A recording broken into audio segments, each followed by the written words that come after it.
Dubai உட்பட உலகின் பல்வேறு பகுதிகளிலும் ஆங்கில புத்தாண்டு வழக்கமான உற்சாகத்துடன் கொண்டாடப்பட்டது. பாங்காக் நகரில் புத்தாண்டு பிறப்பதற்கு முன்பாக ஏராளமான மக்கள் வீதிகளில் கூடினர். சரியாக கவுண்டவுன் தொடங்கியதும் உற்சாகத்தின் உச்சத்தில் இருந்த மக்கள் புத்தாண்டு பிறந்ததும் ஒருவருக்கொருவர் வாழ்த்துக்களை பகிர்ந்து கொண்டாடினர். மக்களை மகிழ்ச்சியில் ஆழ்த்துவதற்காக வானவேடிக்கை ஏற்பாடுகளும் செய்யப்பட்டன. அங்குள்ள சயோப்ரியா நதியோரம் இடைவிடாமல் 12 நிமிடங்கள் வானவேடிக்கை நிகழ்த்தப்பட்டது. தொடர்ந்து அங்கு பல்வேறு உருவங்களை பிரதிபலிக்கும் வகையில் ட்ரோன் ஷோ நடத்தப்பட்டது.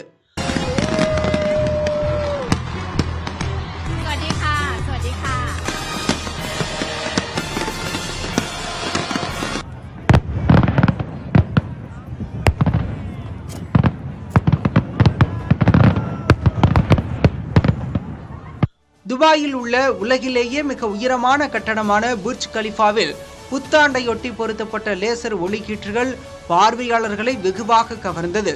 கட்டடம் முழுவதும் மின்னொளியில் ஜொலிக்க அதனை கண்டு மக்கள் மெய்சிலிர்த்தனர். தொடர்ந்து கட்டடத்திலிருந்து வானவேடிக்கையும் நிகழ்த்தப்பட்டது.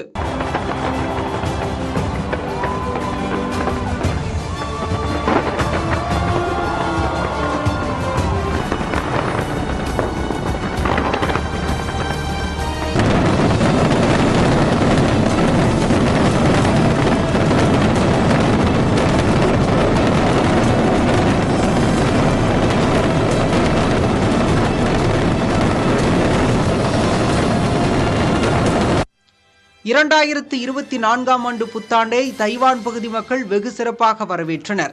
இதற்காக அங்கு பிரம்மாண்ட ஏற்பாடுகள் செய்யப்பட்டன. நகரெங்கும் மின் விளக்குகள் ஜொலிக்க ஒளி கீற்றுகள் பார்வையாளர்களை வசீகரித்தன. அங்குள்ள தைபே 101 டவரில் இருந்து வானவேடிக்கை காட்சியுடன் புத்தாண்டு பிறந்தது. சிவப்பு, மஞ்சள், பச்சை என பல்வேறு வண்ணங்களில் பூக்கள் உதிர்ந்தது போல பட்டாசுகள் வெடித்து சிதறின. இந்த காட்சியை பார்த்து ரசித்த தைவான் மக்கள் ஒருவருக்கொருவர் புன்னகையுடன் புத்தாண்டு வாழ்த்துக்களை பரிமாறிக்கொண்டனர்.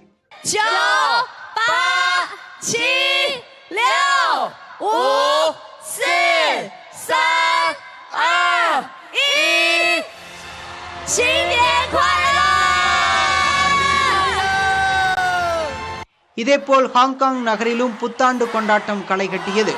நள்ளிரவில் புத்தாண்டு பிறந்ததும் நகரில் வானவேடிக்கைகள் வர்ணஜாலம் காட்ட வெளிச்சத்தால் இரவு பகலானது. அங்குள்ள விக்டோரியா துறைமுகத்திலிருந்து பட்டாசுகள் வெடிக்க பொதுமக்கள் அதனை வியப்புடன் பார்த்து ரசித்தனர்.